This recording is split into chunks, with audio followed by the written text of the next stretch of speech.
The winter of 1888 came down on the Dakota Plains like a hammer of iron, forged in the Arctic and swung by a merciless god. It was not a season that arrived with gentle warnings or the slow, poetic grace of falling leaves.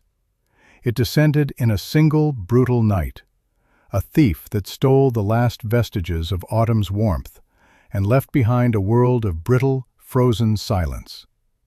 The wind, a constant resident of that flat, open land, found a new voice, a high, keening shriek that scoured the sod houses and peeled paint from the few wooden structures that dared to stand against it. The cold did not knock before it entered. It seeped through chinked logs, crept under doorways, and bloomed in crystalline flowers on the inside of window panes. For the small, hopeful settlement of Providence, this was the third such winter. But it felt like the first true test. The previous two had been hard, but they had been survivable, teaching lessons in patched roofs and deeper woodpiles. This year was different. The cold had a weight to it, a physical presence that pressed down on the spirit as much as the body. It was a predator, and the settlers, with their thin walls and voracious stoves, were its prey. The central conflict was not one of man against man, but of man against a vast, indifferent calculus of temperature and time.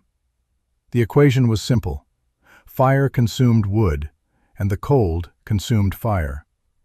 The one who ran out of wood first lost.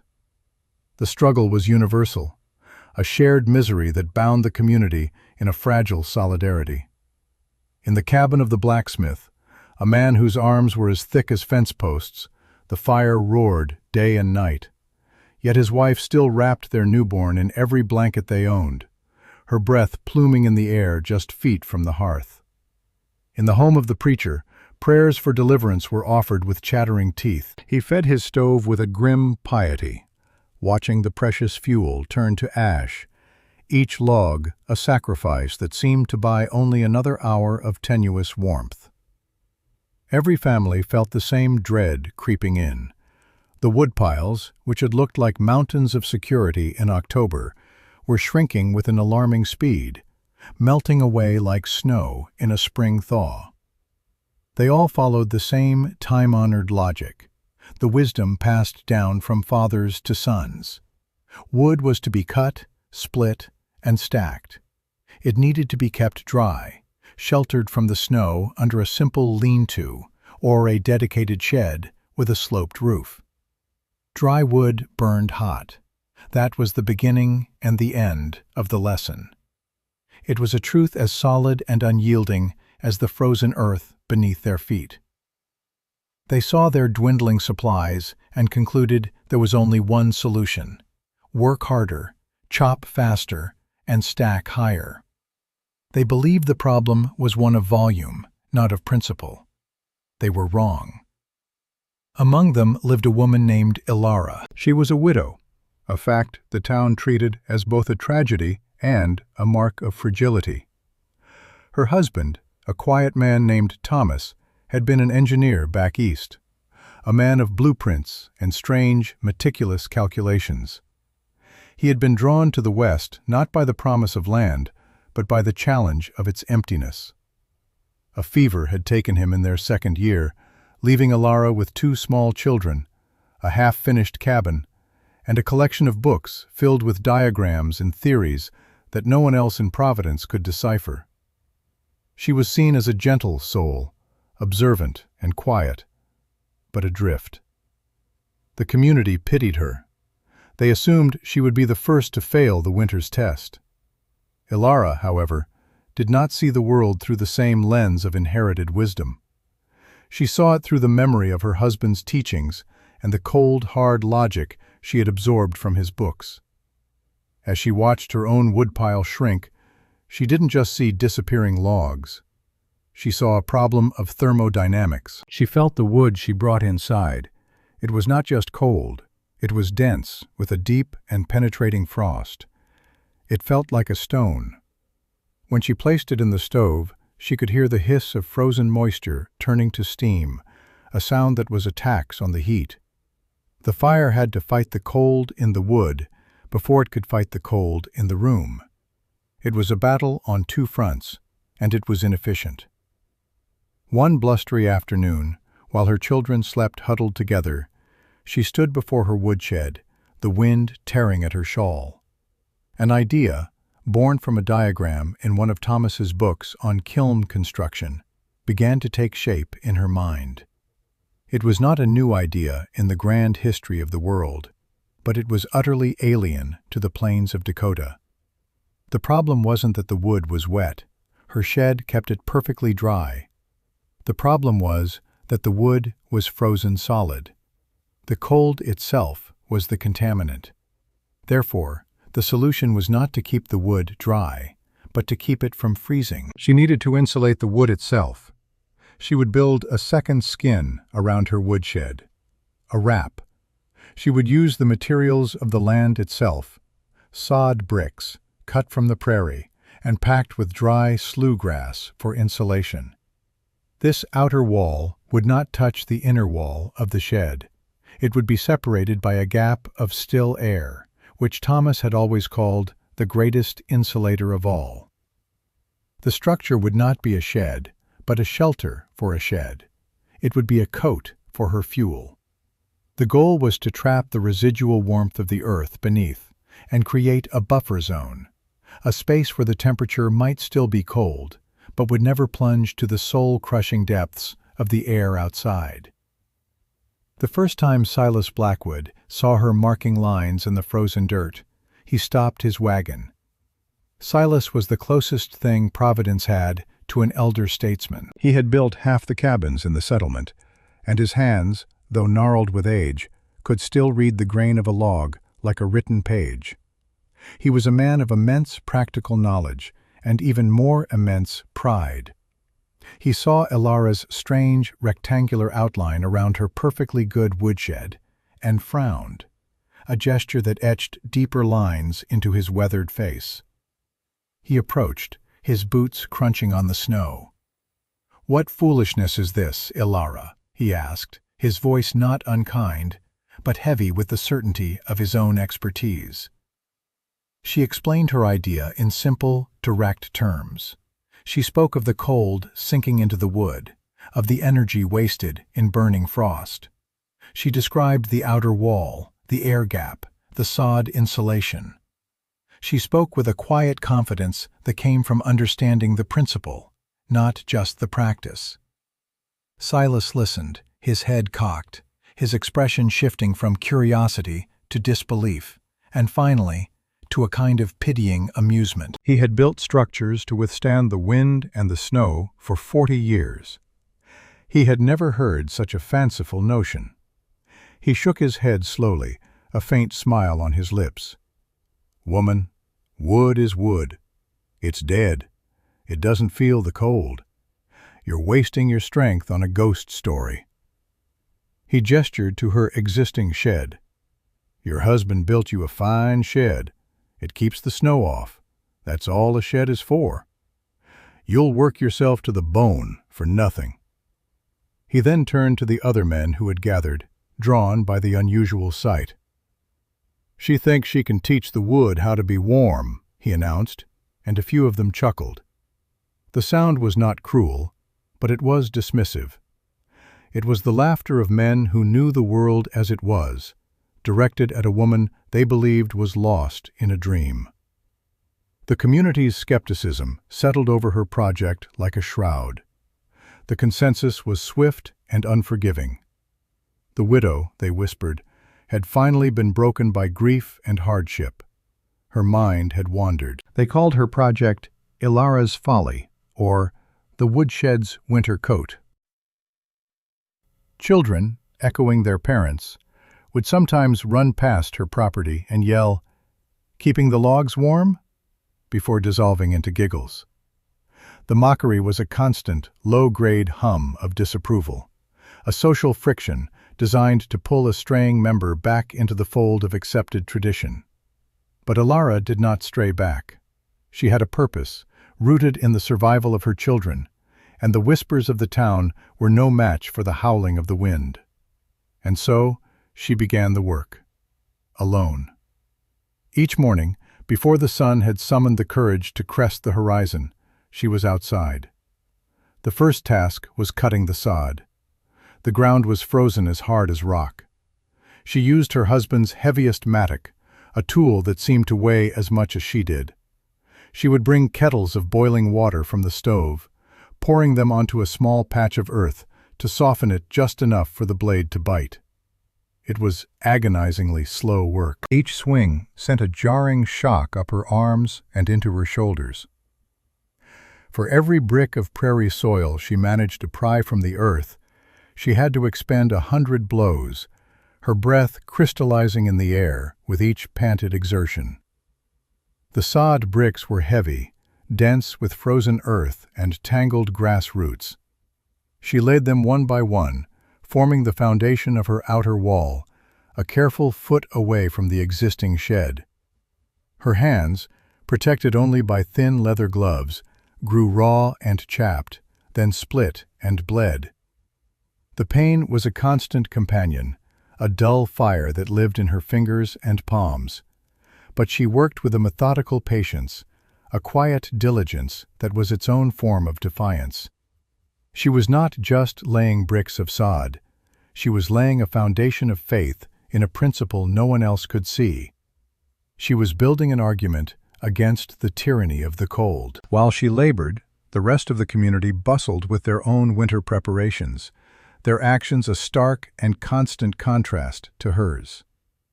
She could hear the rhythmic ring of Silas Blackwood's axe as he split log after log, his movements efficient and powerful, a testament to a lifetime of practice.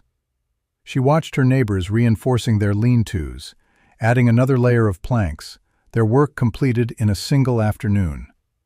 They would finish their tasks, stamp the snow from their boots, and retreat into the relative warmth of their homes, occasionally casting a glance toward her slow, strange project, a look of bemusement on their faces.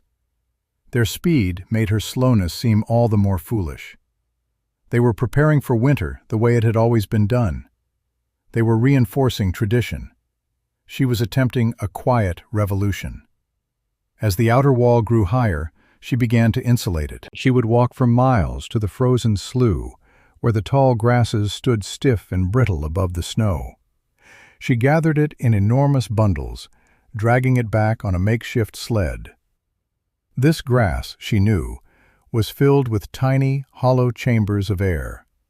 It was nature's own insulation. She packed it tightly between the sod bricks, creating a thick, porous barrier against the cold. The work was dusty and made her sneeze, and the sharp edges of the grass pricked her hands. But she remembered Thomas explaining how birds use the same material to line their nests, trapping their own small body heat against the chill. She was building a nest for her fire. The details of the innovation were simple but profound, a series of small, logical steps. The outer sod wall was not merely a barrier, it was a mass. It would absorb the faint heat of the sun during the day, and, more importantly, it would draw up the deep, constant temperature of the earth from below the frost line. This created a thermal flywheel, slowing the rate at which the interior space lost heat. The air gap was the most critical element. Still air, she knew, did not conduct cold well. By creating a pocket of it, a buffer zone between the brutal exterior and the shed's interior, she was forcing the cold to fight its way across an empty battlefield. The wind could batter the sod wall, but its energy would dissipate before it reached the precious wood within. Finally, she constructed a small, low tunnel, also made of sod, to serve as an entrance. It was built with a sharp turn, a design she had seen in a book about Arctic dwellings. The shape was intentional, designed to break the direct path of the wind. No matter which way the gale blew, it could not rush directly into the structure. It would have to navigate the corner, losing its force and its frigid bite in the process. To her neighbors, it looked like the burrow of some strange animal. To Alara, it was a gate, designed to let her in and keep the winter out. By the time the first deep snows of December arrived, Her work was done. The woodshed wrap stood complete, a rough, earthen mound that hugged the original wooden structure. It looked primitive, almost subterranean. It looked, to the rest of Providence, utterly absurd. Then, in the second week of January, the sky turned a strange, bruised purple, and the air grew unnaturally still. The old-timers felt a familiar ache in their bones. The animals fell silent. A great storm was coming. It did not arrive like a hammer, but like a tide.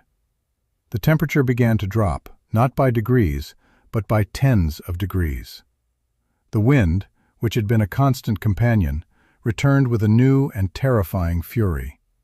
It was a solid wall of motion, a river of Arctic air that flowed down from the pole without impediment. Snow began to fall, not in flakes, but in a blinding horizontal torrent that erased the world, reducing the distance between houses to an impassable, white void. The storm, which would later be called the Great White Hurricane, was not a blizzard that lasted for a day or two. It was a siege that lasted for a week. The wind did not cease its screaming, and the temperature plunged to 40, then 50 degrees below zero. It was a cold so profound that it seemed to possess a physical intelligence, actively seeking out every crack, every weakness, every flaw in the settlers' defenses. It was a cold that could freeze a man's lungs if he breathed too deeply. It was a cold that made metal brittle and wood groan in protest. The world outside the cabin walls became an abstraction, a realm of pure, hostile force. Inside the homes of Providence, the battle for warmth became desperate. The traditional structures, built with the hard-won wisdom of easier climates, began to fail. The single-plank walls, which had been sufficient before, now felt like paper against the onslaught. The wind forced its way through the chinking, creating drafts that were like knives. Frost grew thick on the inside of the walls, a creeping glaciation that stole heat from the very air. Families were forced to abandon all rooms but one, huddling together around their stoves in a shrinking circle of survivable space. The greatest failure, however, was the wood. The men would bundle themselves in every layer they owned and make the perilous journey to their woodpiles, fighting through waist-deep drifts and blinding snow. They would return with armloads of wood that were as cold and hard as granite. When they placed these frozen logs on the fire, the effect was immediate and disastrous. The fire would shrink and hiss, its energy consumed in the monumental task of thawing the wood before it could burn it. To keep the room from freezing, they had to feed the stoves constantly, burning through their precious supply at 2, then 3 times the normal rate. The woodpiles, which had seemed so large, vanished before their eyes. Panic began to set in. Silas Blackwood, a man who had never known a moment of doubt in his own abilities, felt a cold dread that had nothing to do with the temperature. He had started the storm with a cord and a half of oak, a supply that should have lasted him a month. In 3 days, more than half of it was gone. His fire, which he had always prided himself on managing, was a ravenous, inefficient beast. Despite its constant feeding, the corners of his main room were rimed with ice, and his wife and grandchildren were shivering under a mountain of blankets. He could see the fear in their eyes, and it mirrored the fear in his own heart. He was losing the battle. The wisdom of a lifetime was proving to be worthless against this new, more powerful enemy. Meanwhile, in Ilara's small cabin, a different story was unfolding. Her home was no better built than any other. The same wind battered her walls, and the same frost tried to creep in.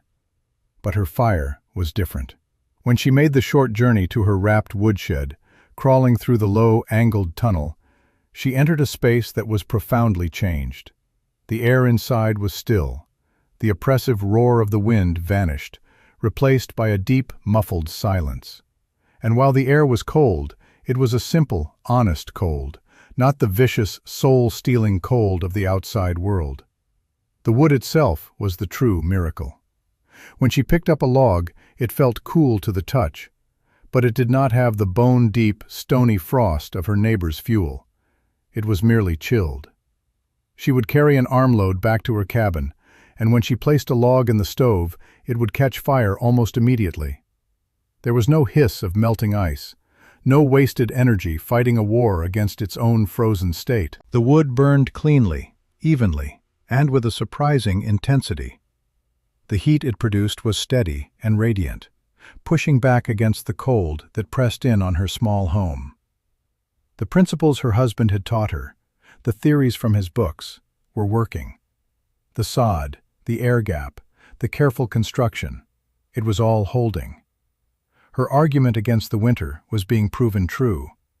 The contrast was stark, a tale told in fuel and comfort. While Silas Blackwood was burning through a dozen logs a day just to keep his family from freezing, Elara was using 4. While his cabin held a desperate, draft-swept temperature barely above freezing, hers remained a steady, comfortable 60 degrees. Her children were not huddled in fear. They were able to play on the floor, to read their books, to live a small, normal life in the heart of the apocalyptic storm. Her fire was not a desperate, roaring defense.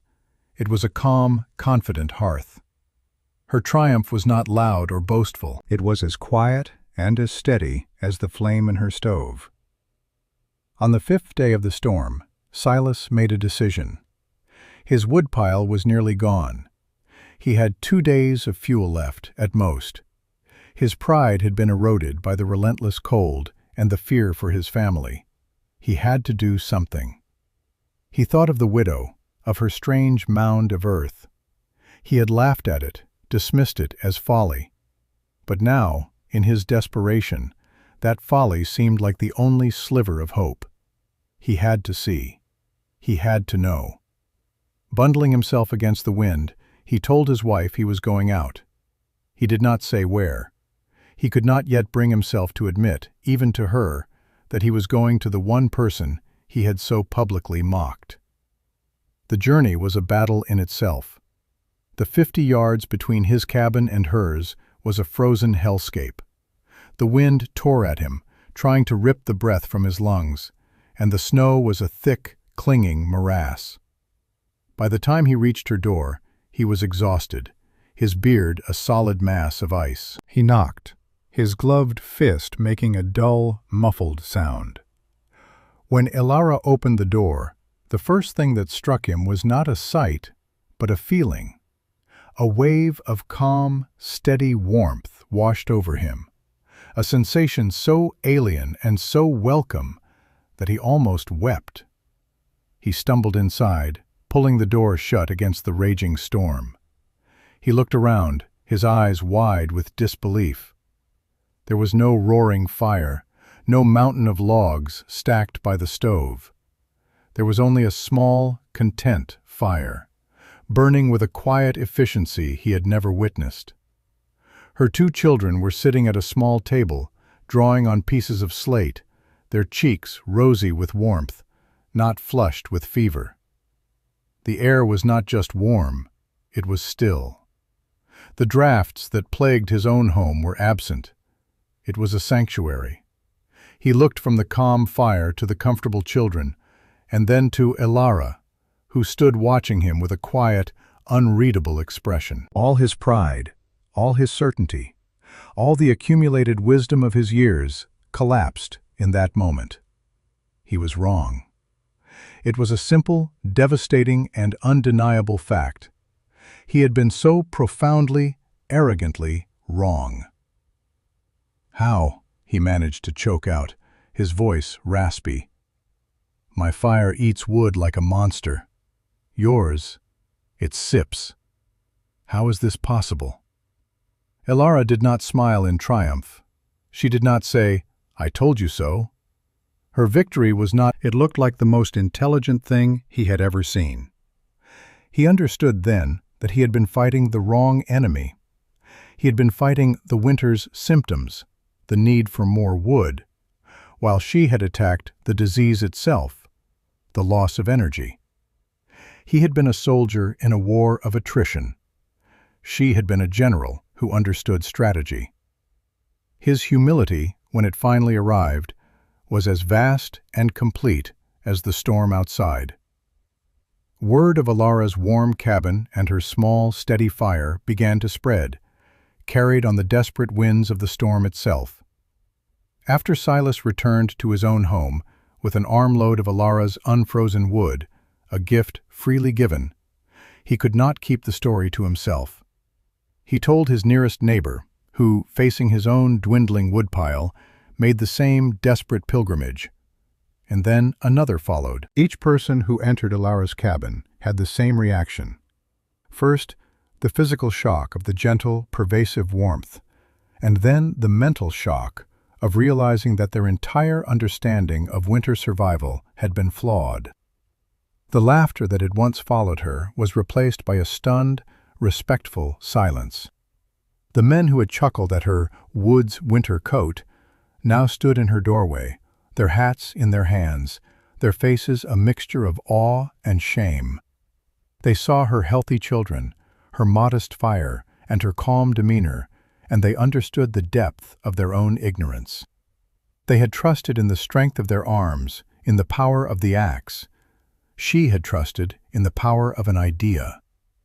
In the heart of the great storm, her small, quiet cabin became a beacon, a classroom where the most important lesson was being taught not with words, but with warmth. When the storm finally broke, leaving behind a world transformed, a landscape of sculpted snow and profound silence, the community of Providence was also transformed. The shared ordeal had stripped away their pride. The first to come to her door in the clear, cold light of the new day was Silas Blackwood. He did not come to ask for more wood or to offer thanks. He came with a notebook and a piece of charcoal, his face etched with a seriousness she had never seen before. He stood on her doorstep, not as a town elder, but as a supplicant. "Teach me," he said, his voice quiet but firm. "Teach me how you did it. I was a fool." That single, humble request unlocked the floodgates. Soon, her cabin was filled with the town's men, the same men who had mocked her.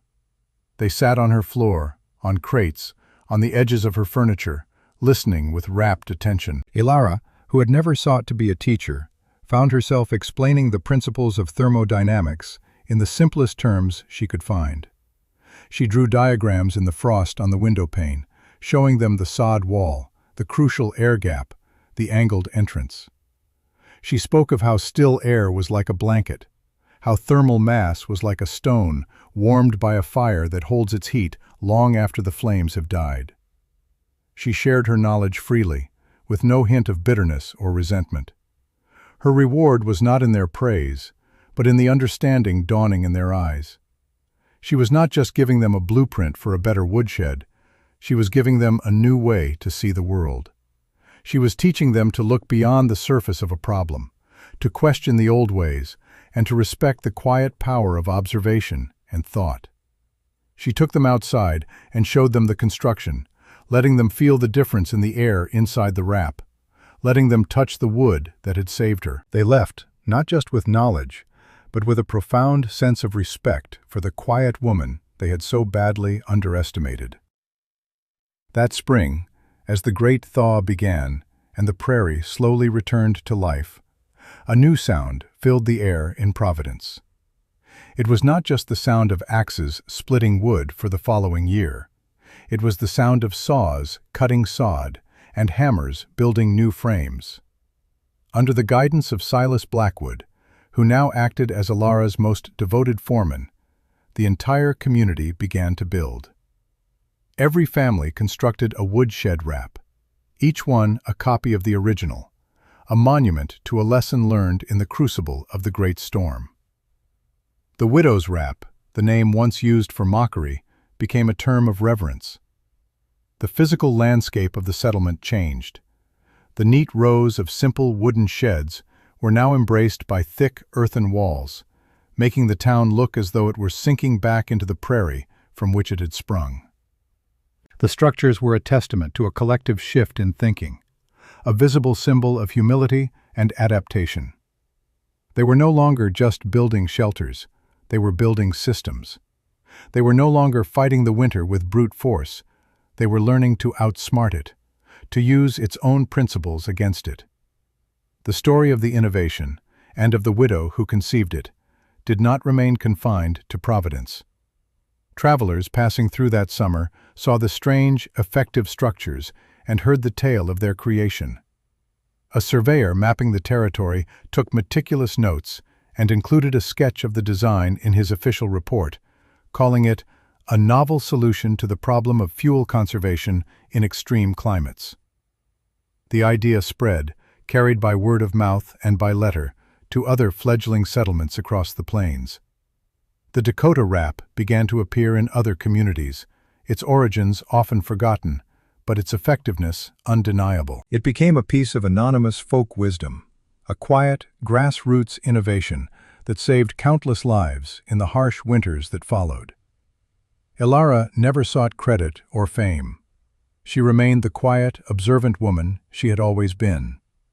Her victory had brought her not pride, but a deeper peace. She had secured the future for her children, and in doing so, had secured the future for her entire community. Her legacy was not written in books or carved in stone. It was built from sod and air. It was measured in the warmth of her neighbors' homes, in the sound of children playing safely indoors while the winter wind howled outside. It was a legacy of quiet wisdom, a reminder that sometimes the most powerful force for change is not a loud voice or a strong arm, but a single, well-reasoned idea, patiently brought to life. The winter of 1888 had come down on the plains like a hammer, but it had struck a spark of ingenuity that warmed a generation. True wisdom, they learned, was not about having all the answers, but about being humble enough to listen when a new one was being spoken, even if it came in the quietest of voices.